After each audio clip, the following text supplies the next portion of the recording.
It's something we all do, 24 hours a day, 7 days a week. But for some people, the basic function of breathing puts them at one of the highest risks in the country for developing cancer. We're scared to death for our community just as a whole. Scared to death because they're breathing air with toxic chemical emissions. If we got this stuff in the air and we're all breathing it, what's going to happen, And we found the government agencies tasked with protecting people knew about the risk for nearly 2 years before ever saying a word. They also refused to speak with us about the issues for months, running from our cameras. Are they going to do an interview with us? And avoiding questions. Are you willing to let us maybe talk with Secretary Ward? We finally tracked them down at a meeting and got our chance to ask about neighbors' concerns. But since then, we found new data showing the problem has worsened, and the state still not alerting residents to the danger. I feel like Horton hears a who very often, and we're just crying out and nobody can hear us. We call this series Cancer-Causing Chemicals, but it's about more than that. It's about a government agency that failed to act. We're scared to death. We're scared to death for our community just as a whole. Kathy Ferguson's home sits on the hill just above the Union Carbide Institute facility, a facility the EPA says releases ethylene oxide known as ETO, a colorless, odorless gas that can cause cancer. Kathy is among more than 12,000 people who live in an area the EPA identified in August 2018 as having a potentially elevated cancer risk from ETO emissions. By March 2020, the EPA declared that same area a hotspot, meaning there's a likelihood that 101 million people would develop cancer if they breathe air containing the same amount of air pollutant every day for 70 years. But near this Planton Institute, that risk is actually more than 3 times higher, with 335 in a million people who could develop cancer. When they say it's a carcinogen, that's the highest level that you can get. It's not like, stage 1 or stage 2. It's literally a cancer-causing agent. In January 2020, the West Virginia Department of Environmental Protection sent a letter to the EPA asking the agency to review the current standards to further reduce emissions of ETO. 2 months later, the area was declared a hotspot, but it wasn't until August of 2021, nearly a year and a half later, when the DEP sent out a press release finally notifying the public of the potential danger. The agency's spokesperson, Terry Fletcher, answered a few of our questions over the phone the day that he sent out the release. Working with community leaders to try and gather the most updated and most recent information that we can gather. And that way we can do more testing, we can do more modeling. Then in September, the DEP held a virtual meeting to answer questions from community members. Since then, we've been collecting data and asking questions to see what's actually being done to protect these people, but we haven't been able to get any answers. This is Terry Fletcher, Acting Communications Director for the West Virginia DEP. I'm currently away from my desk.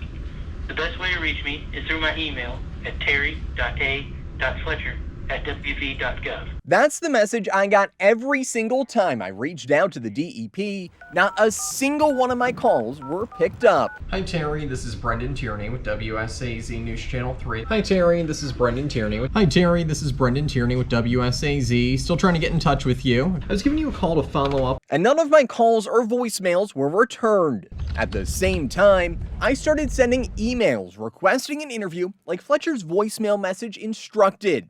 We also asked for the DEP's communications with the EPA and its communications with the Union Carbide plant.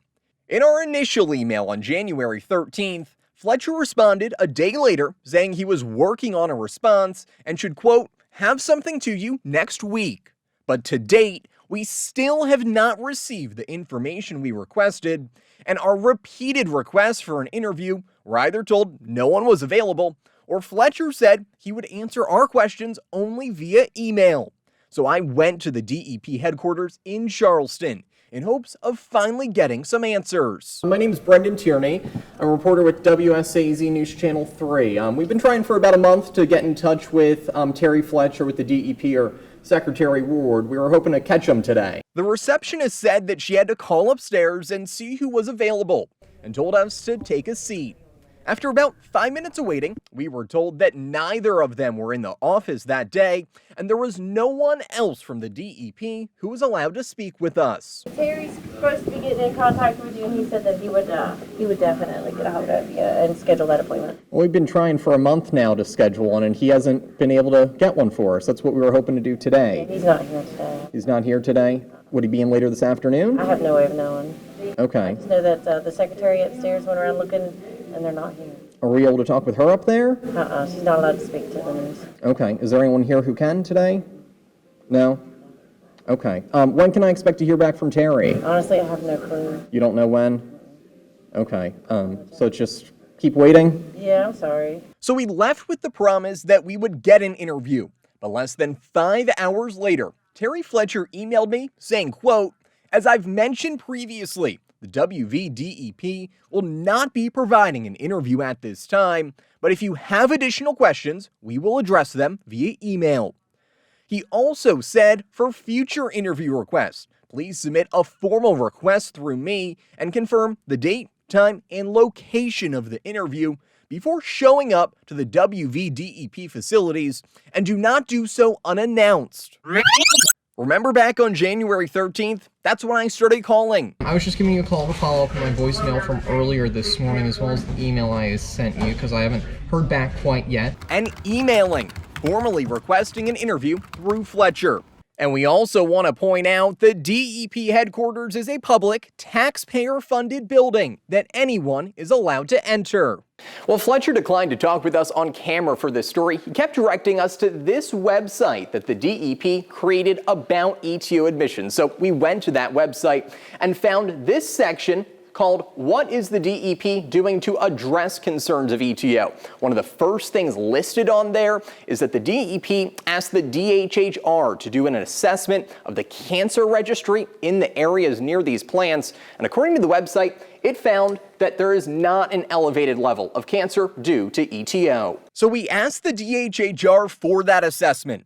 A spokesperson confirms the assessment was completed, but says no formal report exists. And while we're working to get answers to these questions, people that live near the Institute plant say they feel ignored and forgotten by the agencies who are supposed to keep them safe. You know, I feel like Horton hears a who very often, and we're just crying out and nobody can hear us.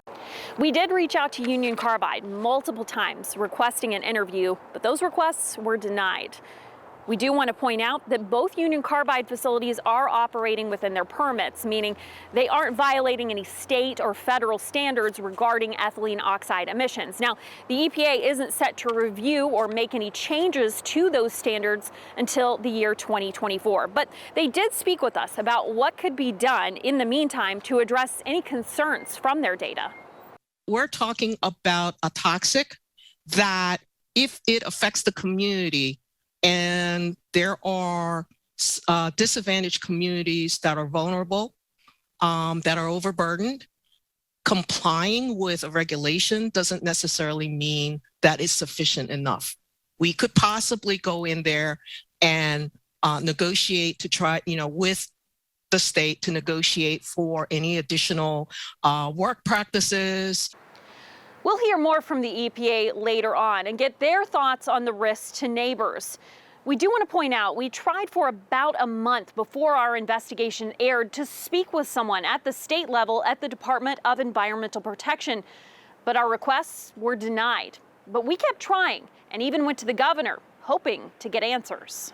After our initial story aired, we sent a link to our investigation to Terry Fletcher's boss, DEP Cabinet Secretary Harold Ward, once again asking for an interview. Ward never responded to us, but I did get an email from Communications Director Terry Fletcher 48 hours later that said Ward forwarded him my message and, quote, "The WVDEP will not be providing an interview at this time on this subject, as I have stated previously to you," and went on to say, quote, all the information the agency has on this issue has been provided. But wait a minute. Back on January 19th, we asked for all communications between the DEP and the EPA, as well as all communications between the DEP and Union Carbide. At the time, we were told they were working on a response and should have something to you by next week. That was nearly a month ago. To date, we have received 0 documents. So we took this issue to the DEP Secretary's boss, Governor Jim Justice. Hello, everyone. It's February the 17th. We asked Governor Justice for an interview, but never got a response. So we went to the West Virginia Capitol to talk with the governor after his scheduled virtual COVID-19 press briefing. We were hoping to talk to you about some... DEP's doing great work. Are they going to do an interview with us? Well, Brendan, I really, frankly, don't know. Because there's about 12,000 people in this area that are being exposed to these cancer-causing chemicals.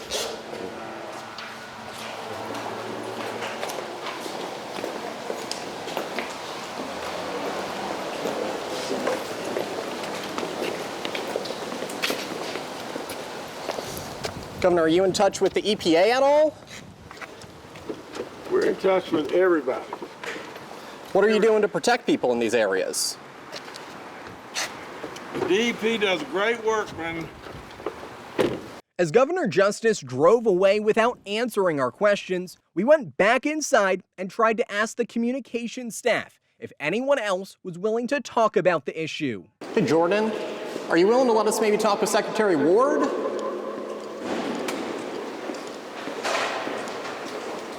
Or anyone else?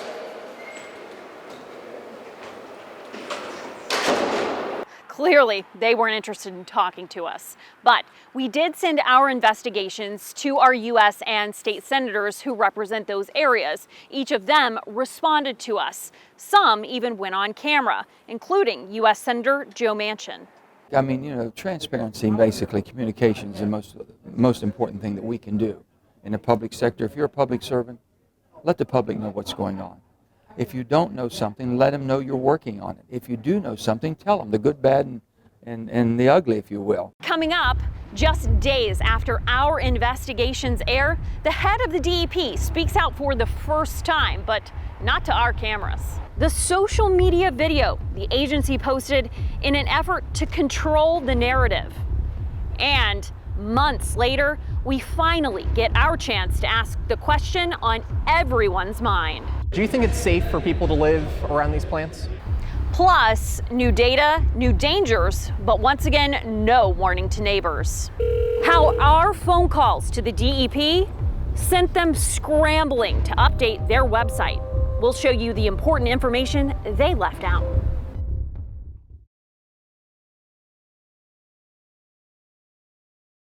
A toxic chemical in the air. Thousands breathe. When they say it's a carcinogen, like that's the highest level that you can get. EPA data shows this community in our region among the highest in the country for cancer risk. And the state agency that knew about it kept quiet for nearly 2 years. We tried to talk to that agency time and time again. Trying for about a month to get in touch with Terry Fletcher with the DEP or Secretary Ward. They're not available today. But for months, we were shut out, leaving neighbors worried. Do you think the state of West Virginia and the EPA is doing enough to protect the environment and protect people that live here? I don't think so. I don't think so. We call this series Cancer-Causing Chemicals. It's one we've been working on for years. So, how did we get here? We obtained emails from as far back as November 2019 between the EPA and the West Virginia Department of Environmental Protection, referring to these areas around these two plants in Institute and South Charleston as hotspots for emissions of ethylene oxide, or ETO. It's a colorless, odorless gas that can cause cancer. Fast forward nearly 2 years later to August 2021. The DEP sends out its first press release about the elevated risk, and weeks later holds a virtual public meeting. That brings us to February 2022, when we started airing our investigations, but no one from the state would talk to us. Our first story aired late on a Sunday night, and just days later, the DEP went on the defense in a social media video and press release. Friday afternoon, the West Virginia Department of Environmental Protection sent out a press release addressing our investigation and even posted a video with Cabinet Secretary Harold Ward. Hello, I'm Harold Ward, Cabinet Secretary for the West Virginia Department of Environmental Protection. That's the same person we've been trying to get an interview with for more than a month.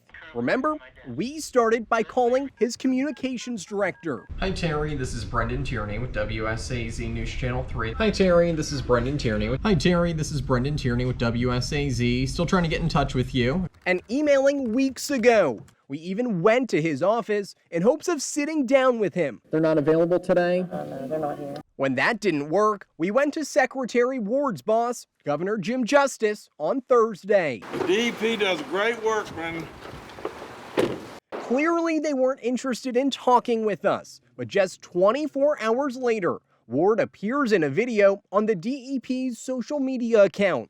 In the video, Ward says he wanted to reiterate the steps the agency has taken on this issue. Over the past several months, the DEP has continued to engage with interested parties by participating in both the Institute and South Charleston Community Advisory Panel meetings and providing updates on ethylene oxide in quarterly town hall meetings between citizens and the agency's environmental advocate. You heard Secretary Ward say in that social media video that they had been providing quarterly updates in town halls with citizens.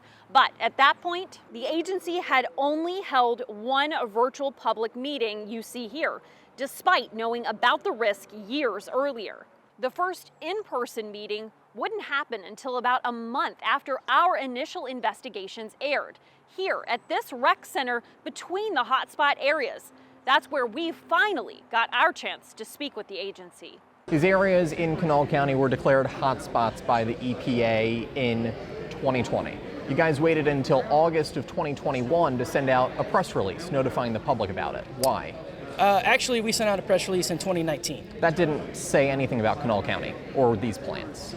Right. The press release mentioned that it was outlining the new cancer risk associated with ethylene oxide, and so we were trying to give the folks, give people what we had at the time, the information we had at the time. However, we found the agency did not release all of the information it had at the time. Through a Freedom of Information Act request we filed with the DEP, we found multiple emails from 2019 that show the agency knew about the new data and potentially elevated cancer risk in these communities. This email dated November 18, 2019, from the DEP to the plants refers to them as, quote, the hotspot facilities for ethylene oxide emissions identified by EPA. So you feel like the people in these areas were notified at the right time, even though that original press release didn't say anything about these areas? The initial press release, again, was just to outline the new information that we had about ethylene oxide. But that's not true. This is a copy of the release from 2019. It only says West Virginia is among the top 7 states for ETO admissions. It never mentions the word cancer or any risk associated with the chemical. It also never lists any specific locations, despite those emails we told you about that refer to the Institute and South Charleston plants as hotspot facilities. After our initial stories aired, the DEP sent out another release on February 18, 2022, attempting to call our reporting into question. It includes a line that reads, the WVDEP is not aware of the EPA declaring any of the areas within Kanawha County as a hotspot. But remember those emails from 2019? You sent out a press release saying that you were not aware these areas were declared hotspots. But as far back as 2019, some of your head scientists were saying that these areas were hotspots. Why is that? I'm not aware of EPA or anyone designating these areas as a hotspot until much later into the process. That's not for us to declare if something is a hotspot or not. So I can't really speculate more as to why they use the term that they did. even though your scientists were using that term in relation to these plants? I'm not aware of any of our scientists using the term hotspot. It's in emails that you sent us as part of a FOIA request. I'm not sure in what relation, what context those emails were sent, as far as why they designated it a hotspot. Like I said, we weren't aware of that term being used to designate these areas until later used by EPA. So even though you had already were working to fulfill that FOIA request at that time, that you had sent out that press release, you weren't aware of that? Again, I believe EPA is who designated the area as a hotspot. That was not our designation. So they did designate it as a hotspot? I believe they did, but I'm not exactly sure what the timeline was on calling it a hotspot. But it appears that's the complete opposite of what Fletcher wrote in the February 2022 press release, claiming the DEP was not aware these areas were declared hotspots. If we check the timeline, we found those emails as far back as November 2019 from the DEP to the EPA and Union Carbide facilities, using the word hotspot multiple times. It took more than 2 months to get this interview with Terry Fletcher or anyone from the DEP. And we were finally able to ask the question we've been getting from people like Kathy who live in these areas. Do you think it's safe for people to live around these plants? The cancer or the potential lifetime cancer risk that EPA has come out with is based on a very conservative estimate of being exposed to high levels of ETO 24 hours a day, 7 days a week, 365 days a year over 70 years. Everyone has their own definition of what's an acceptable risk. Our priority is to provide folks with the information they need and to keep them informed, as well as continue to work within the regulatory framework to address any potential issues. As we stated earlier to the crowd, there are many folks in the DEP, as well as that are here today with our Division of Air Quality that live in these areas, have lived here for a long time, are raising families, have young children, and they don't feel there's any reason to be alarmed. Neighbors we spoke with say that while they're concerned, they appreciate the opportunity to hear directly from experts and officials. What have you been able to learn so far? Well, I will just say that I was glad to see that, they seem to be very forthcoming with information. I think there were a lot of questions, at least that I had, in terms of risk for cancer for folks in our community, and really trying to, get a better evaluation of, where we stood with regard to that.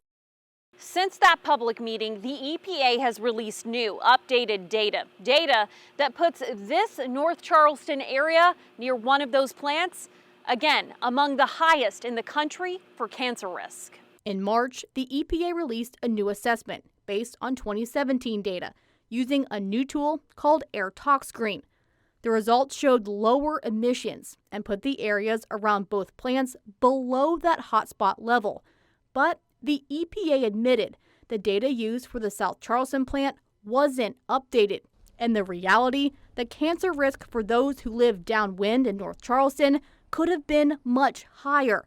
Now we have new 2018 data from the EPA confirming those risk suspicions.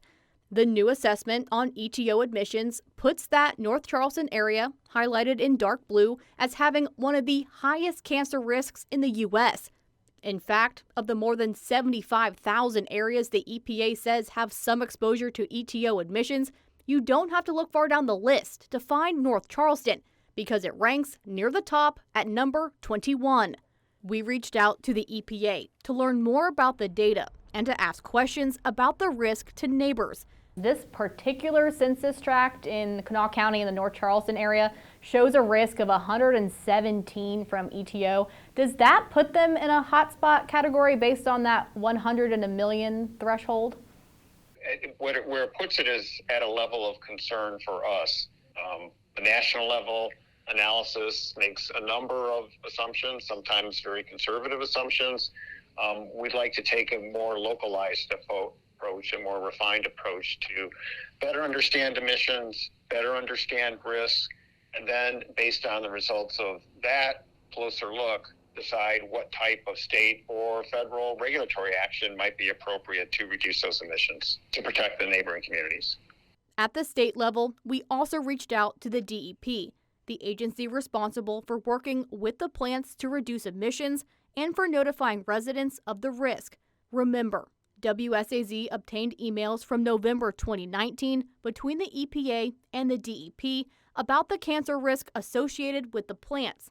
But the agency waited nearly 2 years to send out a press release alerting the public. Now, the 2018 data was released by the EPA in August, showing North Charleston as over the 101 million cancer risk.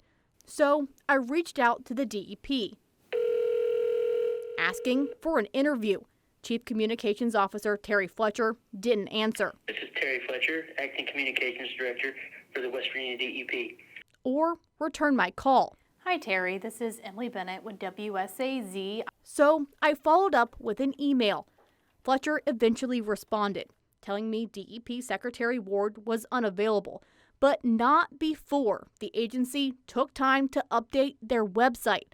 At that time of my call last Tuesday, the DEP's ETO website stated, quote, all census tracts in West Virginia are under the 100 in a million cancer risk level. A few hours after I reached out, the DEP updated that section of the website, removing the line about the cancer risk. It now reads, quote, currently emissions data from 2017 and 2018 are available. Nowhere does it mention the new information of that elevated cancer risk in North Charleston. As for neighbors, they're worried. I have skepticism. If we got this stuff in the air and we're all breathing it, what's going to happen, you know? A concern I took to the EPA. People that have lived there, especially for a long time, what would you say to someone who lives in that area? What I would say is that we are concerned about the longer term exposure, and that is the problem that we are focused on here. That's why it's so important that EPA moves as quickly as it can to update, to strengthen its regulations to get these emissions down as soon as we can. The EPA says it plans to have the next round of air tox screen results out by the end of this year. We showed you earlier when we went to the governor about the issues, but he wouldn't stop and speak with us. I recently got the chance to sit down with him and finally got to ask why neighbors were kept in the dark for so long. The DEP they waited 1.5 years to tell these people about the concerns. Do you think they should have let these people know and then let those people decide the risk for themselves? Well, Sarah, I don't know. I don't know the answer to that, really and truly. I do know this, that what really, I mean, in all fairness, if in fact the danger is either non-existent or super minimal, maybe the DEP made exactly the right decision. If you'll just be really fair, you know, maybe if they would have alarmed everybody, you could have had, who knows what could have happened and everything. Maybe they made the right decision. And I'm not defending, I'm not going to do that. I told you that and everything. But from the standpoint of, I do have a lot of confidence in Harold Ward and his folks. I think they do a good job. This is on your all's radar and something you're... Yeah, sure. They're going to, and really at the end of the day, you know, if there's a problem there, I hope to goodness we'll step up right off the get-go and say, there's a real problem here. We got to go right now. And I'll lead that charge, I'll promise you. We also know the DEP conducted some air monitoring of its own. They say the details of what they found will be released by early next year. Thank you so much for joining us for this special. We hope you have a great holiday weekend.